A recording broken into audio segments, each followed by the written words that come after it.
e o absolutismo como forma específica de organização do poder.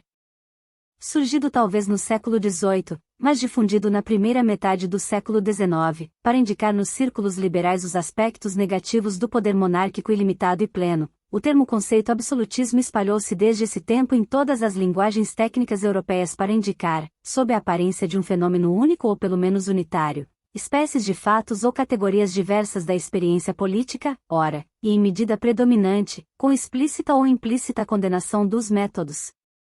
de governo autoritário em defesa dos princípios liberais, ora, e bem ao contrário, com resultados qualitativa e até quantitativamente eficazes, com áreas de demonstração da inelutabilidade e da conveniência se não da necessidade do sistema monocrático e centralizado para o bom funcionamento de uma unidade política moderna. A força polêmica do termo, presente desde sua aparição e nunca abafado pela sua contraditória difusão, acelerou e acentuou por uma parte o sucesso, mas também proporcionou vários equívocos sobre sua essência, tornando de uma certa maneira problemática a utilização dentro de margens rigorosamente suficientes para garantir a cientificidade requerida pela própria pesquisa historiográfica.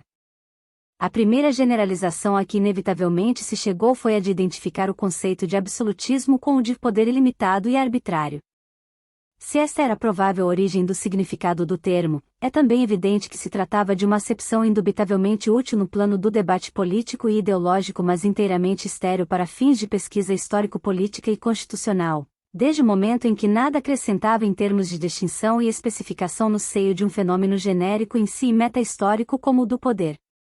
Daqui veio a dupla tendência em ligar estritamente o conceito em questão com uma perspectiva eminentemente tipológica e estrutural, confundindo-o ou assimilando-o com outro conceito, bem mais definido no plano lógico e dos conteúdos, que é o de tirano, ou então reduzi-lo a sinônimo da mais precisa especificação histórica do governo arbitrário que é o despotismo, com seus insubstituíveis elementos mágicos sagrados e sua absoluta falta de referências jurídicas, em sentido ocidental. Em ambos os casos, mas sobretudo no segundo, no qual mesmo no plano linguístico foi onde se criaram os maiores equívocos, com a utilização, ainda não inteiramente superada, dos dois termos como sinônimos nas principais línguas europeias, houve uma consequência posterior, projetar o absolutismo na dimensão, eminentemente contemporânea, do totalitarismo.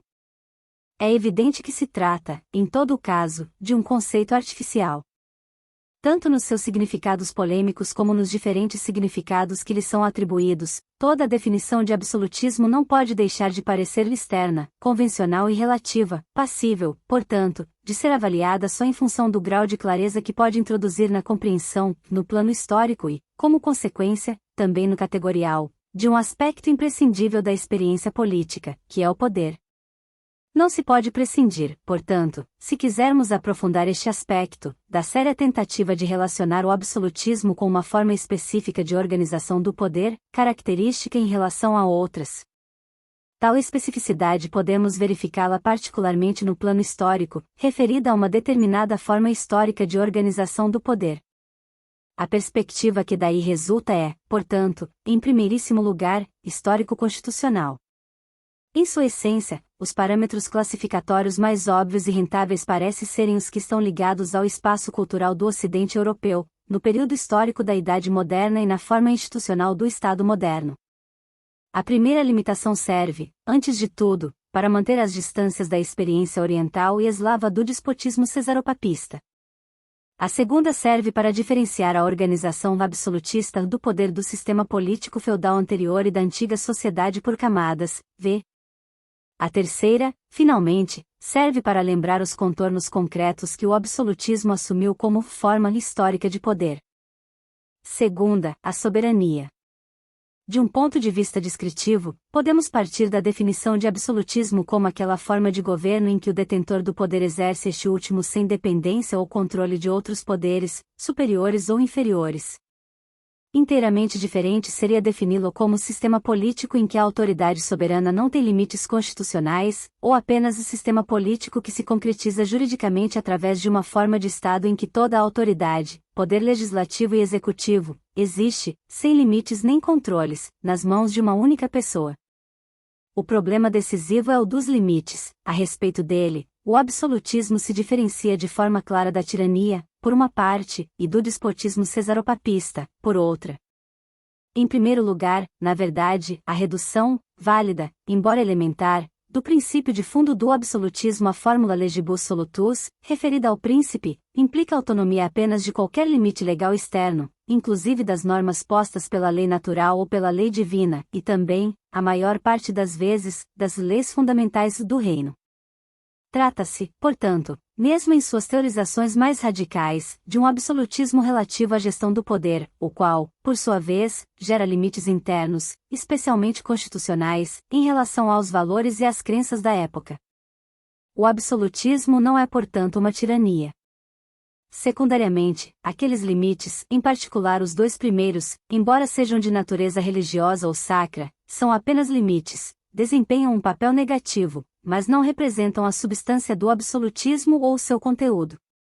Representam apenas o imprescindível termo de confronto, o limite que não é possível ultrapassar em relação à tirania. Assim, o absolutismo é totalmente diferente do despotismo, o qual, ao contrário, acha nos elementos mágicos, sagrados e religiosos a própria identificação positiva, a própria legitimação última. Trata-se então de um regime político constitucional, no sentido de que seu funcionamento está sujeito a limites e regras pré-estabelecidas, não arbitrário, enquanto a vontade do monarca não é ilimitada, e sobretudo de tradições seculares e profanas. Com tais características, a colocação espacial e cultural, cronológica e institucional do absolutismo adquire maior crédito e significado. Dando convencionalmente por descontado o término final do absolutismo na Revolução Francesa, mesmo ficando de pé o problema da sobrevivência de elementos absolutistas em diversos países da Europa continental, as opiniões são necessariamente contrastantes quanto ao seu início. Presente, em condições mais ou menos evoluídas após o estádio de desenvolvimento das diversas monarquias nacionais europeias, já na fase de transição do sistema feudal para o Estado moderno, é concomitante com a afirmação deste último que o regime absolutista se afirma plena e conscientemente tanto no plano prático quanto no plano teórico. À parte, portanto, a necessidade de investigar as origens e as antecipações até ao século XIII, podemos talvez razoavelmente atribuir-lhe como idade peculiar, se não exclusiva, a que vai do século XVI ao século XVIII. Entretanto, mais complicado seria tentar fixar, dentro destes limites, seu desenvolvimento homogêneo nas diversas experiências políticas europeias, onde, ao contrário, ele se apresentou em tempos e modos diferenciados, dando lugar a não poucos e importantes problemas de recepção ou de influências a partir de várias experiências. Basta pensar nas enormes diferenças existentes entre o absolutismo inglês, francês e alemão. Falta dizer, enfim, algo sobre o risco conexo com uma excessiva identificação do absolutismo com a forma histórica ocidental moderna do Estado. Em primeiro lugar, porque sempre existiram ilustres exemplos de organização estatal moderna no Ocidente inteiramente distantes da hipótese absolutista. Em segundo lugar, porque esta é apenas uma hipótese que foi frequentemente realizada de uma maneira completa, mas nunca a ponto de excluir outras hipóteses e orientações, opostas ou contraditórias, de cuja dialética derivou boa parte do posterior desenvolvimento constitucional. Se, portanto, na sua primeira fase, o Estado ocidental moderno foi, antes de mais nada, um Estado absoluto, ele não foi só isso e o absolutismo foi apenas nele um componente essencial, juntamente com outros. Foi um elemento característico mas não exclusivo das constituições ocidentais, podendo ser reduzido, em sua essência, a dois princípios fundamentais, o da secularização e o da racionalização da política e do poder. De tal processo, o absolutismo representou certamente, no plano teórico e prático, uma das contribuições mais eficazes do espírito europeu e merece ser estudado debaixo desta luz. Terceira, aspecto jurídico, institucional. Se esta hipótese é verdadeira, o absolutismo apresenta-se nos em sua forma plena como a conclusão de uma longa evolução, a qual, através da indispensável mediação do cristianismo como doutrina e da Igreja Romana como instituição política universal, conduz, desde as origens mágicas do poder, até a sua fundação em termos de racionalidade e eficiência. Este fato é perfeitamente testemunhado pela evolução sofrida pelo princípio de legitimação monárquica da antiga investidura, transmitida à monarquia de direito divino através da graça divina, e também o princípio monárquico constitucional do século XIX. Tal evolução vai de uma justificação perfeitamente religiosa, embora cada vez menos mágica, do poder, até o tipo heróico e classista, que podemos individualizar entre 1460 e 1470 e de 1760 a 1770, caracterizada por uma feição ideológica e propagandística de tipo mitológico em relação à figura do príncipe, até alcançar uma postura eminentemente jurídica e racional em relação aos fins. A amplitude da parábola dentro da qual o absolutismo se coloca permite atribuir um significado menos superficial à sua raiz etimológica. O conceito de legibus solutus denuncia imediatamente que o terreno sobre o qual se sediou desde o fim da Idade Média a obrigação política no Ocidente foi jurídico. Nesse âmbito, todavia, em que dominava a tradição romana, tida como viva e interpretada pela Igreja, se verificou, no início da Idade Moderna, uma brecha revolucionária, na medida em que a independência das leis se torna bem depressa o emblema dos novos princípios territoriais que aspiravam à conquista e à consolidação de uma posição de autonomia, em contraste com as pretensões hegemônicas imperiais e papais de uma parte e com os senhores locais de outra. No fundo, este desencontro refletia porém uma mudança cultural importante, tornada possível e incrementada pela descoberta do direito romano e pela imensa obra de modernização e interpretação levada a cabo pelos juristas leigos e eclesiásticos, pelas escolas e pelas orientações que se sucederam em toda a Europa até o século XVII. Trata-se da progressiva contestação do bom direito antigo, do simples e indemonstrado apelo a Deus e ao direito, da concepção, de natureza evidentemente sacra, do direito baixado pelo príncipe sacerdote na grande massa das normas, consuetudinárias, naturais e divinas, existentes desde tempos imemoriais. Em seu lugar afirma-se a ideia de um direito criado pelo príncipe, segundo as necessidades dos tempos e baseado em técnicas mais modernas. Um direito concreto, adequado a seus fins, mas também mutável, não vinculado, ao qual o príncipe que o criou pode subtrair-se em qualquer caso. É na base deste direito que o príncipe proclama, ou faz proclamar por seus legistas, a independência. Prova evidente de que esta nova tendência se move já conscientemente no sentido de racionalizar e intensificar o poder e a relação fundamental em que o mesmo se desdobra, a relação entre autoridade e súditos. A referida fórmula se articula efetivamente, no plano lógico, em duas reivindicações posteriores, também elas tomadas, embora em sentido inteiramente diverso, do antigo direito romano e que correspondem, em sua substância, às linhas de fundo do processo de formação do Estado moderno, através da consolidação da autoridade para fora e também dentro do território no qual surge. Supremacia imperial e papal, de uma parte, e participação dos poderes locais, concilium, de outra, são os dois obstáculos que se entrepõem para a definição do poder monocrático do príncipe.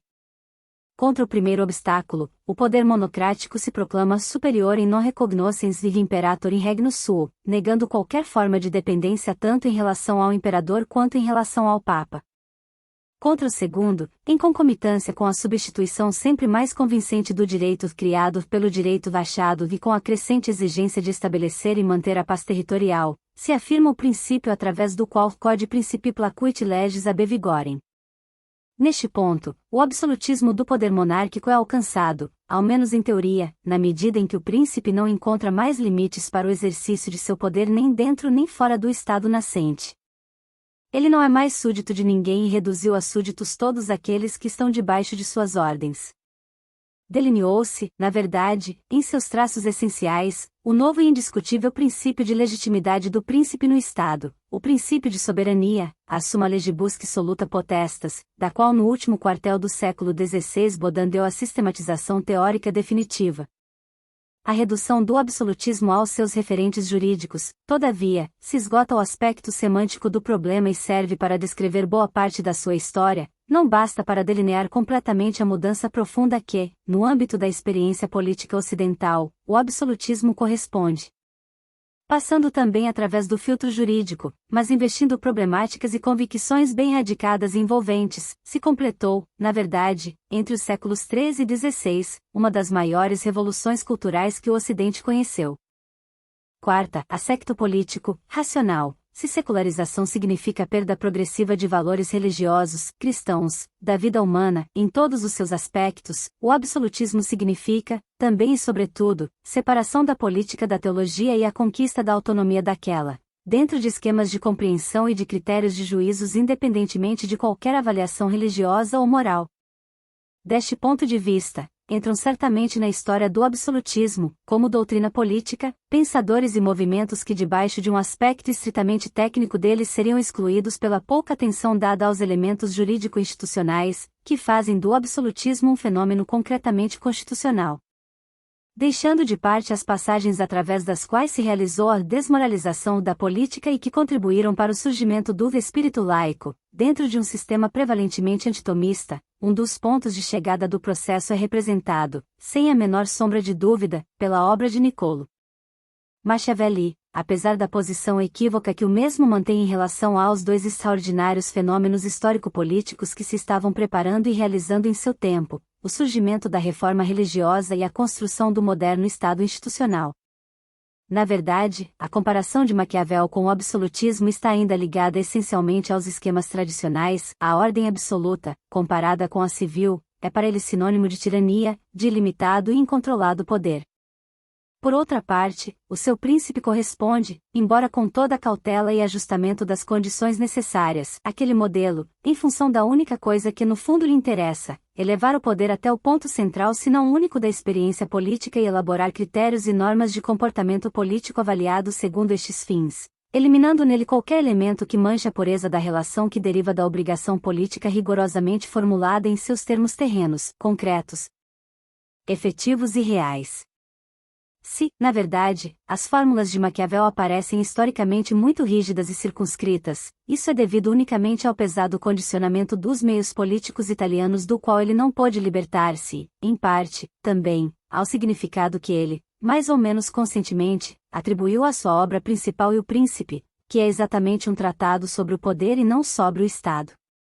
Para a demonstração da complexidade e da globalidade assumida pelo fenômeno de absolutização da política, no qual se inclui o absolutismo como realidade histórica, e do qual Maquiavel foi certamente o expoente mais importante, não se pode esquecer outro filão através do qual se concretizou a contribuição estritamente religiosa, cristã, para a separação entre política e moral, mesmo que isso se verifique através de uma recuperação radical da outra dimensão, que precisamente é religiosa e que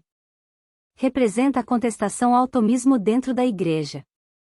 Trata-se, naturalmente, da reforma protestante, cuja contribuição para o reforço do poder monárquico em sua dimensão institucional é inegável, quer no plano teórico, quer no plano prático, não apenas nos territórios germânicos, onde intervieram também motivos históricos contingentes, mas também nos principais países europeus, há muito tempo preparados para a concentração e racionalização monárquica, como é o caso da Inglaterra e da França.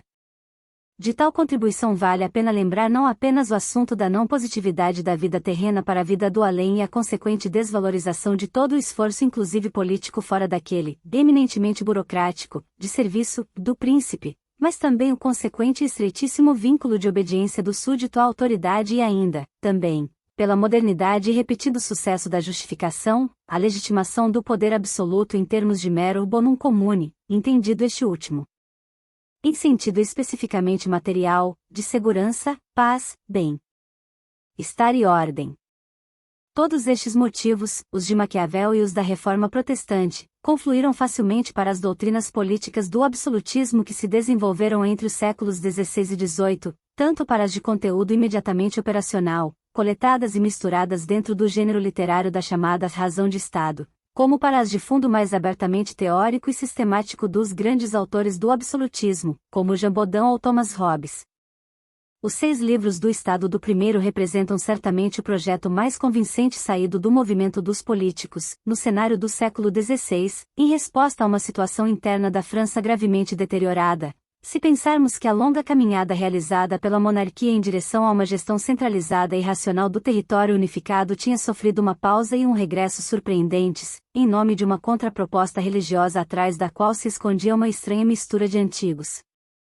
interesses feudais e de novos interesses burgueses, talvez ainda não conscientes, em luta com as prerrogativas preponderantes e as aspirações da alta nobreza dos grandes do reino. Que a vitória tenha sorrido aos politiques, em nome do novo princípio, polemicamente atribuído a eles por seus adversários, de Stat Police, é altamente significativo. Quem venceu, de forma aberta, foi na verdade o Estado e a política, encarnados, um e outra, na figura do príncipe, mas levados a uma unidade teórica, graças a Baudin, no princípio de legitimação da soberania, suma legibus soluta potestas, desdobrada essencialmente no não, estar de nenhuma forma sujeito às ordens de outro e, no poder, dar leis aos súditos e cancelar ou anular as palavras inúteis da lei, substituindo-as por outras, coisa que não pode fazer quem está sujeito às leis ou a pessoas que exerçam poder sobre ele. Os 6 livros do Estado, livro 1º, capítulo 8º. Fica, certamente, o limite da lei natural e divina, mas é um limite, além de dificilmente sancionável, bastante abstrato para não atingir os problemas inerentes aos concretos negócios do governo. Por outro lado, a sua inderrogabilidade serve a Baudin para defender a derrogabilidade das leis ordinárias, apoiando-se numa passagem das leis decretais. Permanece ainda a fronteira daquelas leis que dizem respeito à própria estrutura do reino e à sua ordem básica, embora até ela encontre uma explicação totalmente convincente nos termos do absolutismo que está mais dentro da lógica e da força interna do Estado do que na figura pessoal do monarca, na medida em que essas leis estão ligadas à coroa e a elas inscindivelmente unidas, e bidem. Na verdade, haveria ainda uma última fronteira que seria decisiva e poria em jogo o conceito de soberania se fosse verdadeiramente vinculante. É aquela que deriva do juramento do príncipe no que toca ao respeito das leis civis e dos pactos estipulados entre ele e seus súditos, sobretudo, com as assembleias dos grupos representativos. É um caso que Baudin encara com uma série ilimitada de distinções e de exemplos históricos, para em seguida resolvê-lo definitivamente, recorrendo a um expediente final. A decisão no caso de exceção diz respeito ao príncipe conforme as circunstâncias, os tempos e as pessoas exigirem. Fica assim estabelecido definitivamente que o mais alto ponto da majestade soberana está em dar a lei aos súditos, tanto no seu aspecto geral como em seu aspecto particular, sem necessidade de seu consentimento, e bidem. A questão do recurso ao expediente final foi recentemente retomada por Carl Schmitt como verdadeiro traço da soberania. Mais oportuna e clara ainda é a argumentação apresentada por Hobbes, 3 séculos mais tarde, em defesa do poder absoluto.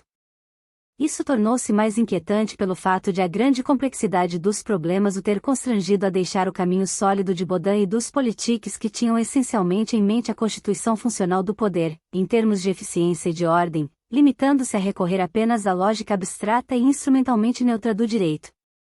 Numa situação política certamente mais avançada, que já havia presenciado a afirmação do poder monárquico e que estava vivendo a áspera contestação por parte de forças bem mais homogêneas e consolidadas na defesa dos novos interesses econômicos, bem diferentemente daquilo que tinha acontecido na França durante o século anterior, Hobbes foi obrigado a percorrer o único caminho disponível para restabelecer a ligação entre soberania, reivindicada de maneira decisiva e tradicional pela monarquia, Stuart, e direito, o direito dos centros de poder local, do parlamento que os congregava, da gente que começava a exprimi-los em nível de classe, e para fundar uma legitimidade real, o engajamento dentro de um sistema jurídico reconhecido universalmente.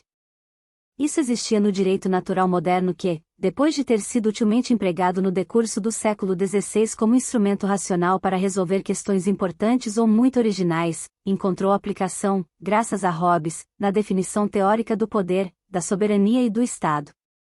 As questões específicas a que foi aplicado esse direito foram aquelas que derivaram de circunstâncias próprias de novos países ultramarinos e questões de direito internacional.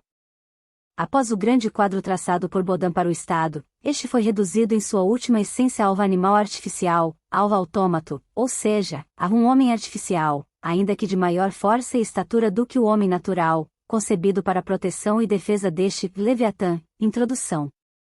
Desta forma, o absolutismo que caracteriza o poder do Estado nada mais é do que a projeção do absolutismo natural da relação exclusiva existente de homem para homem e o refúgio natural das consequências mortais do inevitável conflito no qual os homens vivem em estado de natureza. A legitimação que daí resulta é a mais radical jamais concebível, pois que afunda suas raízes na própria natureza humana e na analogia das paixões próprias do homem individual. Dessa forma, finalmente, Hobbes complementa a Revolução de Maquiavel, fundamentando o absolutismo da política no absolutismo do homem e fundando a brutalidade necessária do poder no Estado na simples consideração de que este é uma criação artificial do homem a quem ele recorre para moderar na história a tragicidade do seu destino de lupus, que não pode ser senão a morte. O raciocínio é elementar. As paixões humanas, naturais e prejudiciais, não são pecados senão a partir do momento em que uma lei as proíbe, mas a lei deve ser feita e para esse fim deve ser nomeada uma pessoa dotada de autoridade. Injustiça, lei e poder são três anéis da mesma cadeia lógica que procura permitir a sobrevivência artificial do homem. Em conclusão, também para Hobbes, a essência da soberania está no absolutismo e na unicidade do poder, de tal forma que as vontades humanas individuais estejam subordinadas a uma só vontade. Isso é mais do que um consenso ou um acordo, é uma unificação de todas as vontades numa mesma pessoa, feita por meio de um pacto de cada homem com cada homem. Ibidem, capítulo 17. O estado, de homem artificial, se transforma em Deus mortal, uma pessoa, de cujos atos cada indivíduo de uma grande multidão, com pactos recíprocos, se fez autor, a fim de que possa usar a força e os meios de todos eles, quando achar oportuno, para a paz e defesa comum, e ibidem. O fato de a expressão excelente da soberania residir no poder legislativo deriva das premissas do próprio texto de Hobbes. Só o direito positivo sabe desalojar as paixões humanas e impedi-las positivamente através de sanções. Nesse sentido, o direito positivo não é mais do que um mergulho necessário, artificial e racional, dentro do direito natural, cujas leis eram continuamente violadas, no estado de natureza pelas paixões. O estado feito à semelhança do homem, mas quase Deus, exprime fundamentalmente, para Hobbes, para além do absolutismo político, o próprio absolutismo do homem, em suas paixões e em seu heroísmo. A sua grande essência inventiva, que reside na abstração do poder numa vontade artificialmente unificada, é o instrumento racional com que o homem salva a própria concretude, a vida. No estado, o homem se salva, não se perde. Vê modelo bipolar, autoridade e súdito. Paradoxalmente, é este o resultado final a que conduz o absolutismo político, a garantia da liberdade humana, aquele tanto de liberdade que é compatível com a compreensiva necessidade da política, agora definitivamente reduzida à esfera autônoma de relações humanas, sem justificações ou apelos de tipo transcendente. A partir de Hobbes, será dentro da realidade do poder, especificamente dentro da figura abstrata mas poderosíssima do Estado, que se desenvolverá o processo de alargamento e de consolidação desta garantia. Os modelos posteriores, tanto os de tipo constitucional quanto os de tipo absolutista e iluminista, como ainda os mais modernos do Estado de Direito e do Estado Social, não serão capazes de sair da rígida relação-separação em que o absolutismo, mediante o recurso à soberania, havia fundado a própria obrigação política, aquela que existe entre autoridade e súdito. Só no âmbito desse dualismo e na delimitação precisa das respectivas competências é possível, por um lado, conhecer as fronteiras exatas, por mais amplas e extensas que sejam para Hobbes, do poder e, portanto, limitá-lo de alguma forma e, por outro, estabelecer e defender o âmbito de independência e autonomia individual, mesmo quando se trata apenas do espaço interior apolítico de Hobbes. O absolutismo político, na realidade, deu respostas bastante unilaterais a estes problemas no campo histórico-constitucional. Com isso dilatou exageradamente um polo do dualismo, o polo autoritário. Por outro lado, ele fixou o princípio da contraposição e a necessária premissa da sua possível regulamentação. Isto permite-nos, finalmente, estabelecer uma distinção indiscutível de princípio entre absolutismo e totalitarismo. Este último consiste precisamente na identificação total de cada indivíduo com todo o corpo político organizado e mais ainda com a própria organização desse corpo. Isso pode naturalmente acontecer nos dois sentidos implícitos do dualismo autoridade-súdito. Mediante a desmedida dimensão do polo autoritário, que chega a compreender em si todo o aspecto e momento da vida individual, reduzindo o aspecto privado a simples elemento constitutivo da sua própria estrutura organizacional ou, então, através da absolutização da presença individual, numa contínua e global participação do homem na política. Nos dois casos, dar-se-ia a absoluta politização da vida individual, numa perspectiva dramaticamente alienante ou fascinosamente liberante, mas chegando, num ponto, ao mesmo resultado, a liberação dos limites da política, a sua totalização, e, portanto, a perda de sua autonomia em nome de uma hegemonia absoluta em torno de qualquer aspecto da vida humana, que a subjugaria inevitavelmente de novo, com escolhas e opções prejudiciais de tipo transcendente. trate-se de um totalitarismo autoritário e tecnocrático ou então de um totalitarismo democrático e humanístico, certamente os módulos de organização e sobretudo os culturais e existenciais em que ele é concretizado seriam necessariamente diferentes daqueles a que a experiência constitucional ocidental moderna nos habituou. Em todo caso e por mais absurdo que pareça tratar no plano conteudístico das duas possíveis linhas desse totalitarismo, parece necessário tomar consciência das implicações e das consequências que as duas comportam, dentro da convicção, sempre provável, de que a idade do totalitarismo já começou.